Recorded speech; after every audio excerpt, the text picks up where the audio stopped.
overcare, which is our industry hazard in healthcare because it's a caregiving profession, drains us, depletes us, exhausts us, burns us out, leads to post-trauma, and ultimately inability to just care at all anymore. And so we don't want to overcare about this situation for our colleagues, but we do want to care. And so this tool can help us master that difference neurophysiologically, because we can measure the difference between caring and overcaring.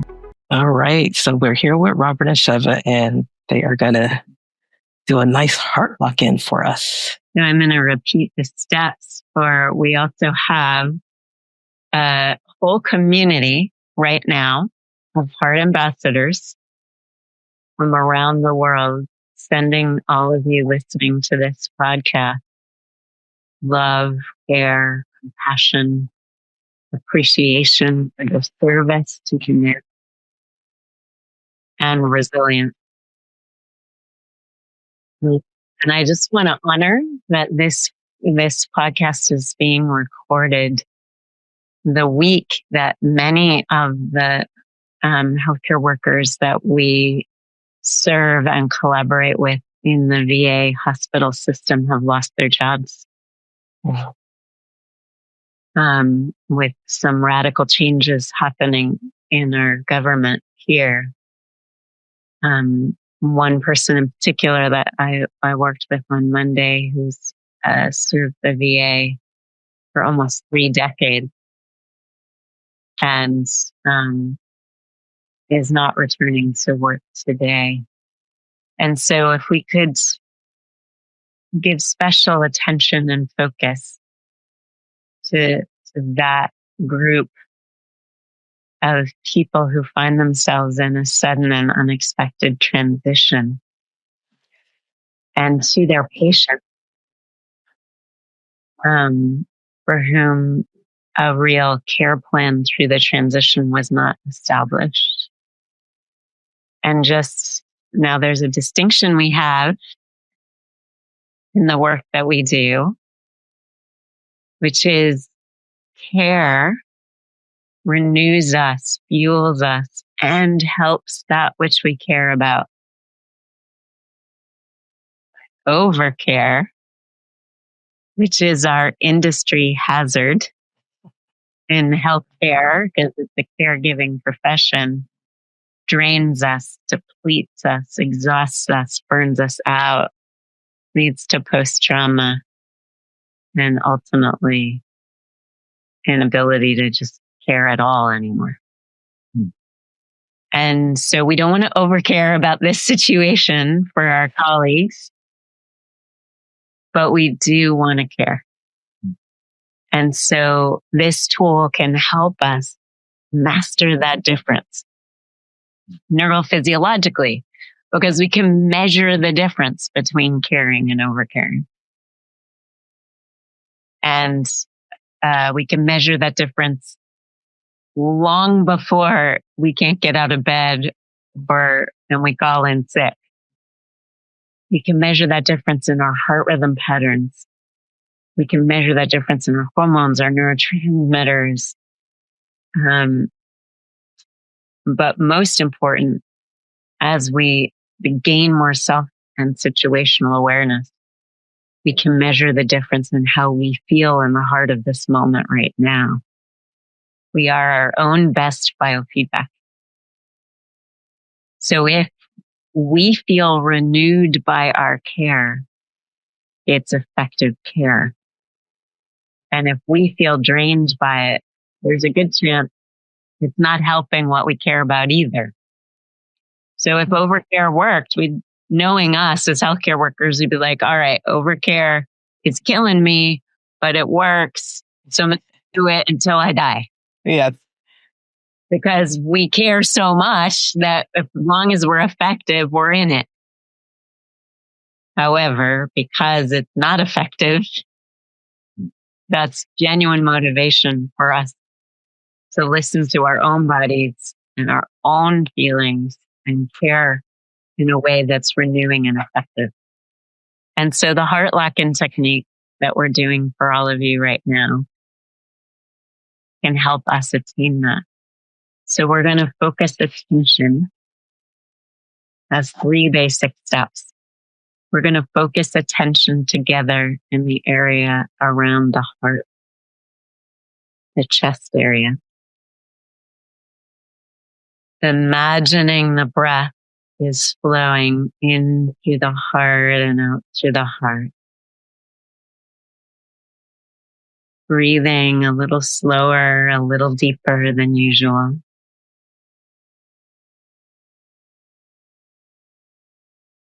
If you find it helpful, you can count as you breathe in and count as you breathe out. On whatever rhythm works for your body, but here's the key, because this is a biohack. We're pulling ourselves out of survival mode, which overcare puts us in. And the switch we flip to begin to come out of surviving mode into thriving mode is to start balancing the autonomic nervous system, the parasympathetic, sympathetic system. And what does that is to invite the inhale and the exhale to be even in length. So if counting works for you, you're going to count the same number of counts as you breathe in and the same number of counts as you breathe out while maintaining your focus in the chest area.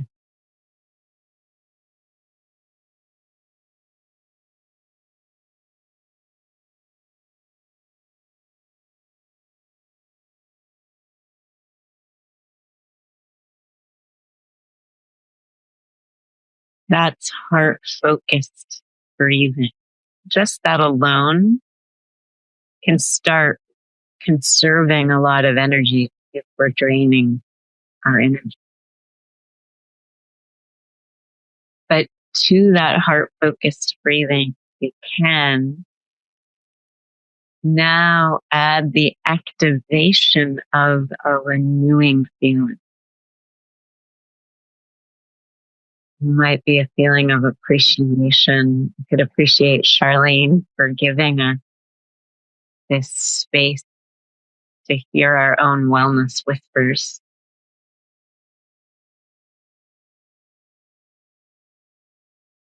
Care or compassion. I'm thinking in this moment of 2 patients who had long COVID, a husband and wife in their 80s, who were really struggling to make it. And we found the right combination of treatment for them. And they're doing better than they have in years. And I just talked to them this week. So my heart is full of gratitude that the treatment worked, that they're compliant, that they're doing so well. It could just be that little moment of appreciation, whatever sources it for you, breathing that feeling in through the heart and out through the heart. That's step 2.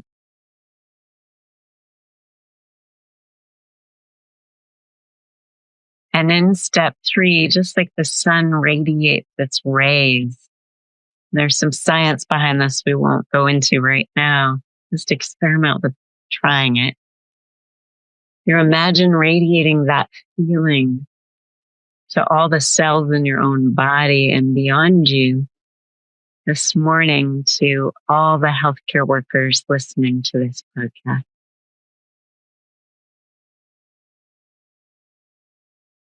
And we actually have biofeedback technology that shows the changes in heart rhythm that initiate 1,400 other biophysical changes that occur with this change in heart rhythm. So I'm hooking up to that.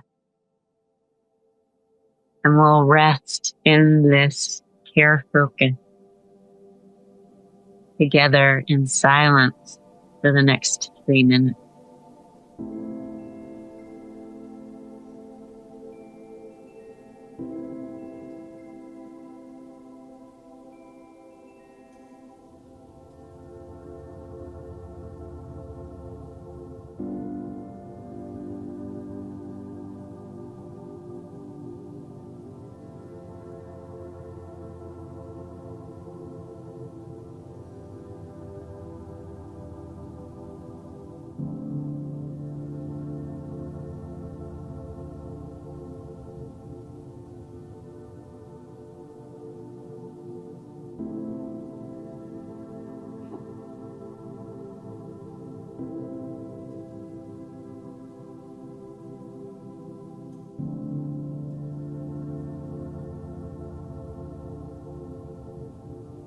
The show that we're on is called Wellness Whispers, and the first place those whispers come from is our own inner self. And our HeartMath research indicators show that intuitive internal guidance comes from the heart. I'd love to share something on this, just to honor Charlene, additionally honor Charlene. Could we let people just after the heart lock in listen? Their heart? I'm so yeah. Of course. Just after having that moment of silence, which is so rare for us in healthcare. It's a good time for us to build. In our neuroscience work, we call wellness whispers interoception. We have a different name for it. It's a neurological connection between our cognition and what's happening inside us. And the completion of the heart lock-in tool we just did together is a really good time to practice laying those neurological cables into that inner listening.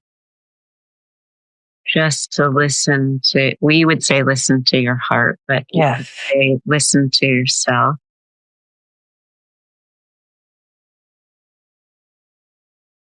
Our heart lock-in brought our cat to the party. Aww. Is there anything your own self wants you to know right now for your wellness?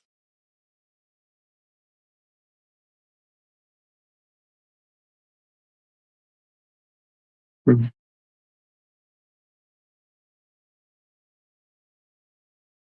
Thank you for indulging that, Robert. Sorry for... No, that was perfect. Thank you so much.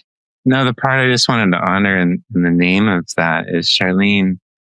You were one of the most first certified trainers at Kaiser, but I would say to the depths and the level of your inner connection to your own heart, your intuitive guidance, the way you have helped care for caregivers, and the love, the uninhibited amount of love and genuine care that travels through your heart while you teach and train and share, and to watch your evolution and your own intuition as it's evolved you even to create a podcast such as this, to care for others, the innovation and the creation.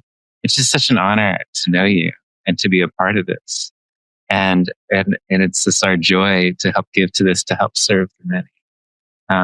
Beyond all that you've already done. So thank you for following your intuition.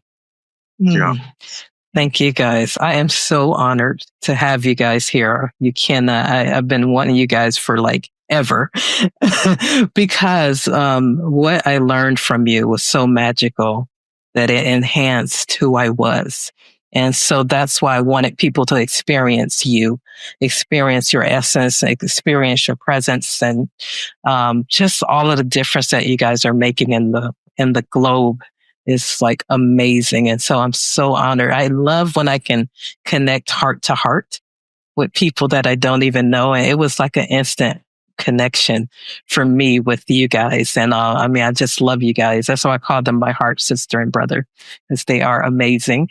But could you guys tell us who you are first, for the audience, listening audience? They might not know necessarily what HeartMath is. I do talk about it a lot on the podcast. This is a new podcast to actually experience this. So Sheva, I love how you jumped right in with the heart lock-in, because I want people to experience it, because we hear about it and we get the knowledge, but then to experience it and to actually cultivate it in the moment is so beautiful to me. So start with just telling us who you are.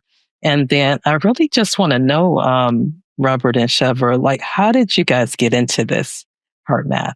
Well, I love how you're talking about jumping into the moment with it, because the heart lock-in technique that we all just did together, which we usually don't share on podcasts, by the way. Right.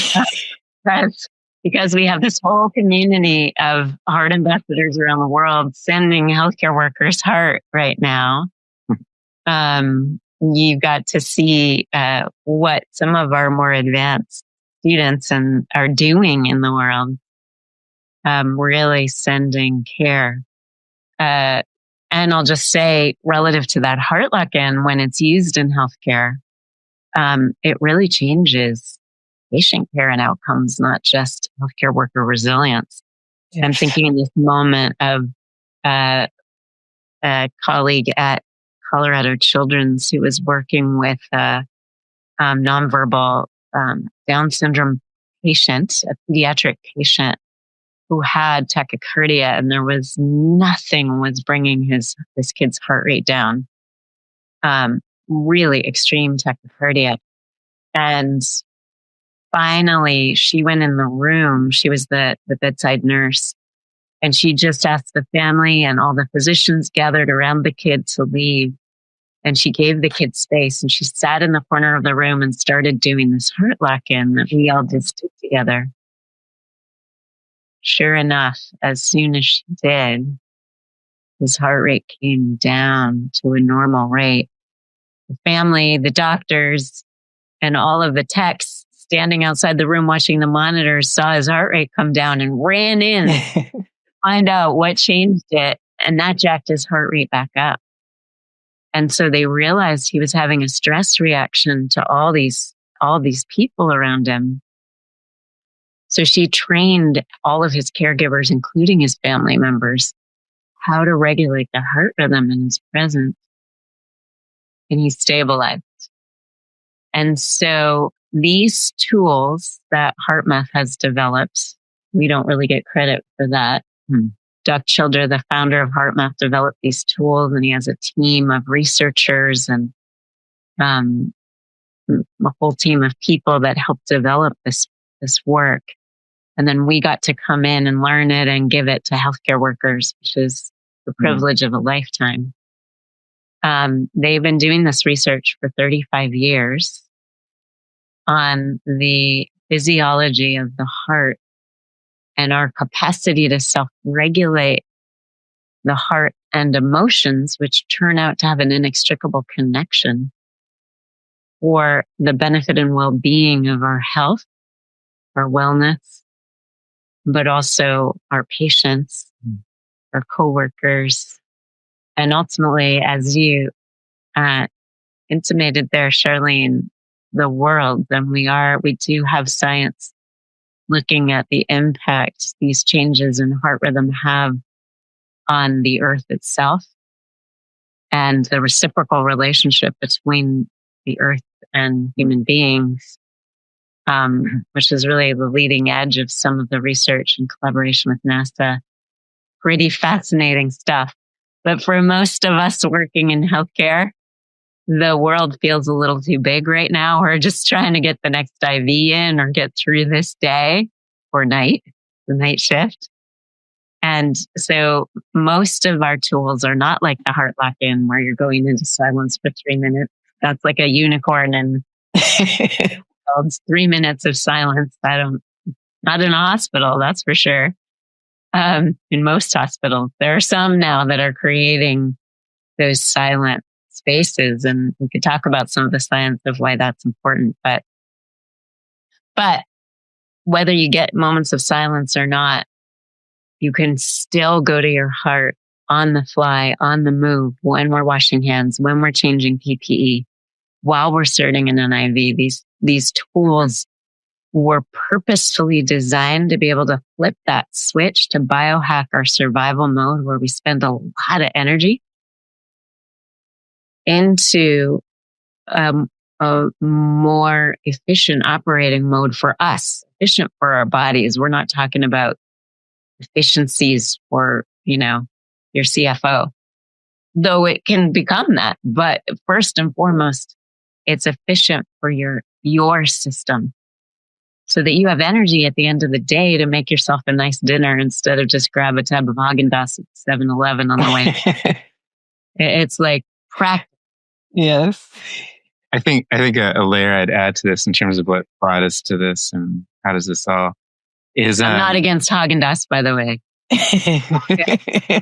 After a balanced meal. Okay. Yes. Okay. Is one of the reasons why we often, as caregivers, choose not to choose and be well.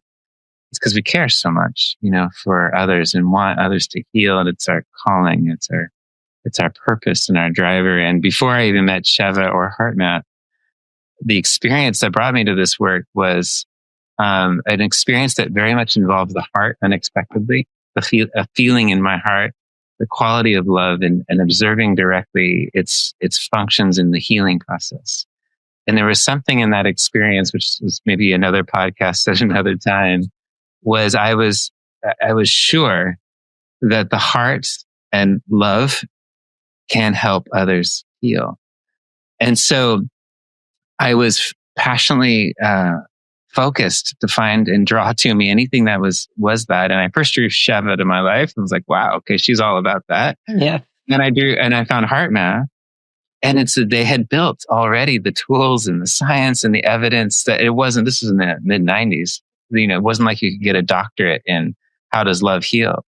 Right. But the research was already happening. And so the whole body of this work was very simple evidence-based tools that, oddly, when you choose to be well and choose to self-regulate your physiology, you're automatically then emanating an energy and frequency and physiology of love that aligns with our core purpose as caregivers.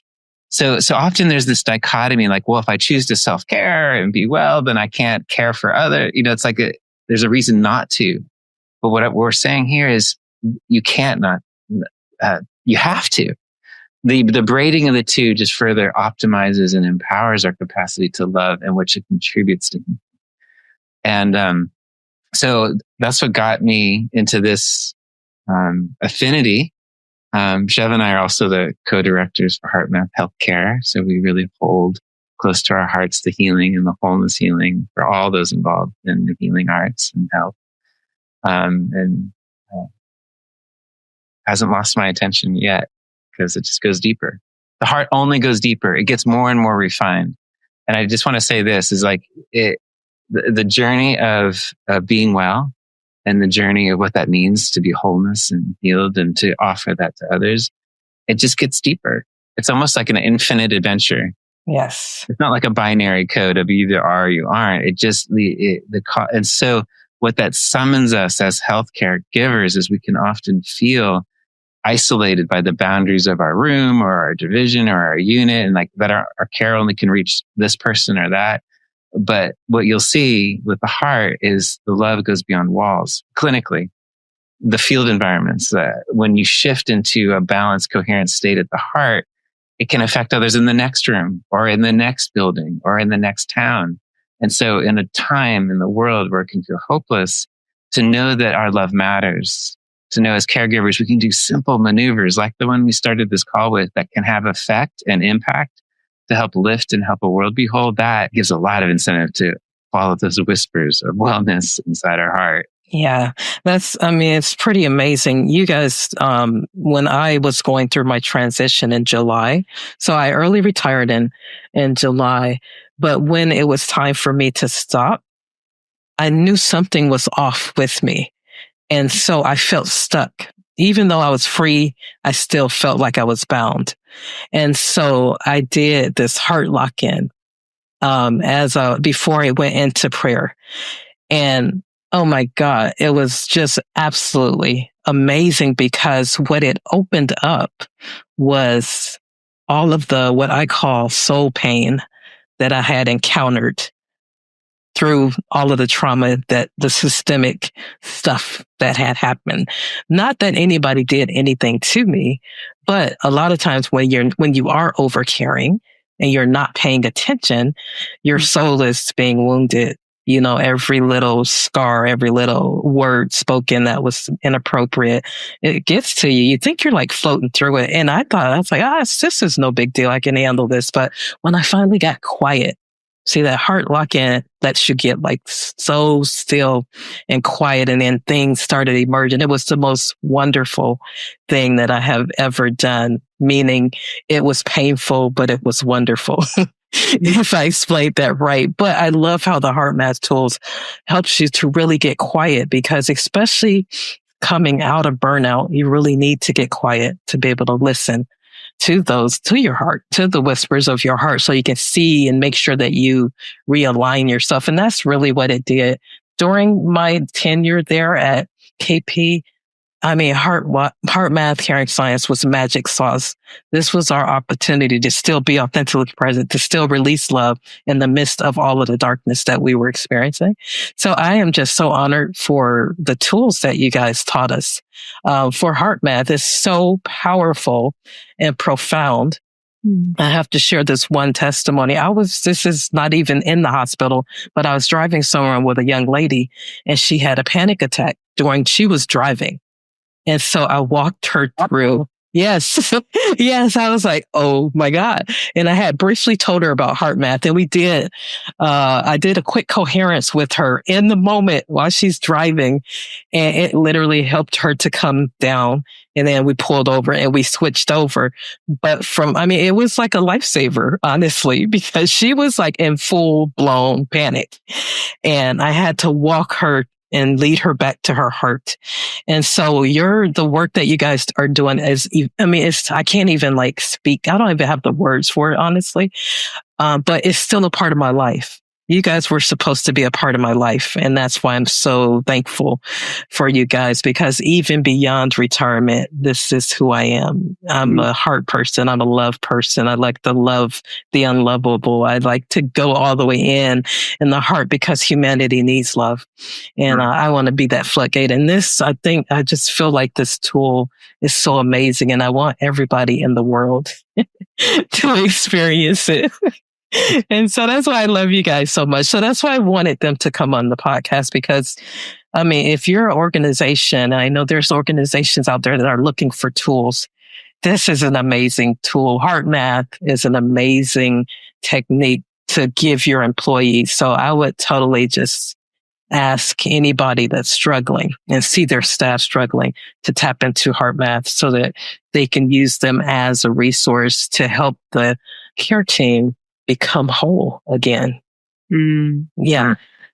Thank you, Charlene. I so appreciate that. And we do, in those environments, we have a lot of different solutions that can be used in different types of healthcare environments. Heart lock-in is one of over 45 different skills that we bring to the table. I was thinking it might be nice for us to do one of the skills that you can do on the fly. Yes, that would be great. Your listeners are probably listening on the fly on their commute this morning. But also, so you have something to take home or take to work with you that you can really use. I will just say this. Thank you so much, Charlene. You're one of our greatest champions in this world. And not just because you talk about the work, but because you really do the work. I will say vulnerably that I personally received a healing from Charlene. She was at our facility going through her HeartMath certification. I had just been through a cytomegalovirus virus, and that had paralyzed my thoracic nerve. And I couldn't lift my right arm for almost a year. And Charlene healed me. She was a huge part of the team that made the difference And my arm is fit as new right now. Never came back. That really wasn't me, Sheva. I was so scared because I knew that I was getting instructions to pray for you. I was getting instructions to pray for you. And I'm like, what? I'm in a training. I cannot do this. But I was obedient to the voice, to the whisper. And I just stepped out there in faith and just did it anyway. And I'm so thankful that I did, because I was also being tested. I'm so thankful you did, because for me, it was the same. I was like, I was one of the leaders of the training. This is a hospital training, y'all. And we're doing evidence-based, well-researched tools and technologies that have been vetted with the tires kicked on them. And then I'm going to let myself get prayed over. But, so there we were in the middle of it wasn't during the training, it was on the break. But still, there were Kaiser and other hospitals employees all around us, and everybody has their own belief systems about it. And that's one of the wonderful things, by the way, about HeartMath is you don't have to believe in it, and it doesn't conflict with anyone's belief system. Yes. It's just an evidence-based intervention. Absolutely. So we have faith-based hospital systems that do it, and we have hospital systems that aren't faith-based that do it. Right. But anyhow, Charlene, thank you. I courageously went for that moment. You followed that inner wellness whisper, and it turned into my wellness. And yeah, it's awesome. For that I am so grateful. Praise. And so, you're reminding me as you talk about carrying these heart skills into your retirement, which some of these colleagues at the VA who are suddenly find themselves unemployed, it's why we're getting phone calls. Yeah. Because they're saying, well, can I still do HeartMath? And of course, because you're not leaving your heart at the VA. It's still in your chest. And so you're reminding me of a young National Guardsman that I trained before he was deployed to Iraq. And he testified in Congress that HeartMath was the most powerful weapon he had in Iraq and the only one he wanted to bring home with him. Wow. And I do think of our healthcare workers, especially after COVID, as deployed soldiers sometimes fighting in serious battles. And I'm glad you're bringing your heart skills home from your deployment, Charlene. Yes, absolutely. It's going to be for life, honestly, because of the impact it has been in my life. And I'm using it all over. I mean, the slide that you guys have with the person, I forgot the little heart rate variability slide. That was my favorite absolute slide because I got delivered from so many things just in that slide itself. And I began to start taking care of myself much better. And so anyway, you have to get more information on these beautiful, this is like my favorite couple here, right here. They're so cute. Look at them. They're absolutely cute and powerful. And the heart, I mean, just when you hear them, you can sit there and talk. I could listen to them forever, honestly, because of the essence that comes out of them. So I do know that I do have to close up on this portion of it, so I'm going to let you guys close this out. So do you want to give us the slide on that the spot tool? I was trying to bring the slide to share, but I don't think we have that. So the image what she's referring to, this technique is just a very quick way to engage the magic of that, basically. And it's when the heart rhythms are chaotic versus coherent, discordant versus harmonious. How do you do that within a few seconds? And it's the static of that chaos that inhibits us from hearing the little whispers of our heart, right? Things need to be more quiet in the fidelity of that signal inside to hear those signals throughout the day. So this technique will be one of those really quick maneuvers to help clear the decks, clear the static, the inner noise, to kind of bring that harmony to your inner system. And it's really the first two steps of that longer tool that we did, but there's a little nuance to it. So before we dive into it, everyone right now, just peruse the landscape of your life right now. Is there something that's easy in your life to appreciate, something comes easy to you. It could be a place of nature, someone you love. It could be something you're proud about, maybe a fit in your life or whatever. Something that you can appreciate or have love for or feel care for or compassion easily, giving you the landscape of your life right now. And just pull one of those in for you right now. Something that's easy. And then we're going to go through the 2 steps, because now we're going to kind of activate how the heart marries with this feeling, and then how you can get the benefits of this from the whole wellness inside. So that first step, and we're all going to do it right now. This is 30 seconds. You can do this during a code, eyes open, while you're sanitizing your hands, anything, but focus your attention in the area around the heart. Imagine your breath is flowing in and out of your heart or chest area, a little deeper than usual. Just finding a rhythm that's comfortable. Heart-focused breathing.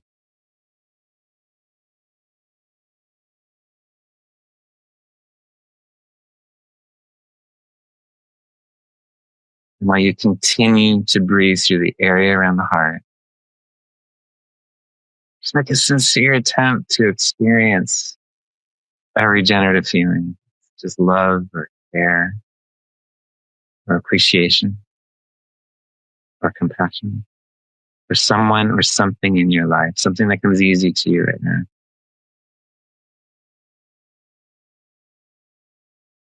Just breathe that through the area around the heart.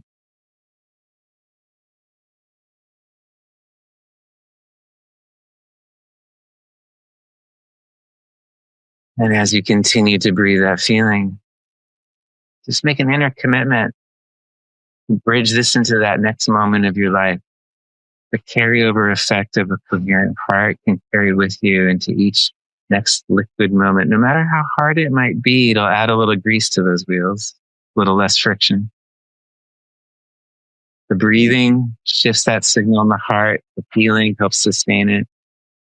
And you just do that as many times as you can remember throughout the day. And you're bathing yourself in an inner spa and set yourself up for those whispers through and evolve through this life that can be tumultuous at times. And if you get a whisper to reach out to us, you can write the whole team at de-stress, not distress. We don't want to distress you anymore. We want to de-stress you. DESTRESS at HeartMath, like mathematics, HeartMath.com.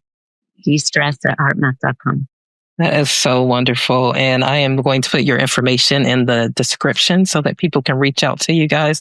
And I hope you come back someday soon and really go a little bit deeper. Maybe we can have a little bit more time to unpack the science behind it and all of the other wonderful things. But I so honor you guys for being on my new show. And I am so sure that it's going to bless everybody in their entire being and really to help us to be whole, to be well, and to shine. I love how you started, you guys, with the heart lock in, because I think when you tap into your intuition, it shifts you to right where you need to be, right in the heart of where you're supposed to be. So I love you guys so much, and I'm sending love and blessings to your life forever, ever. And we are forever connected. So thank you for being on the show.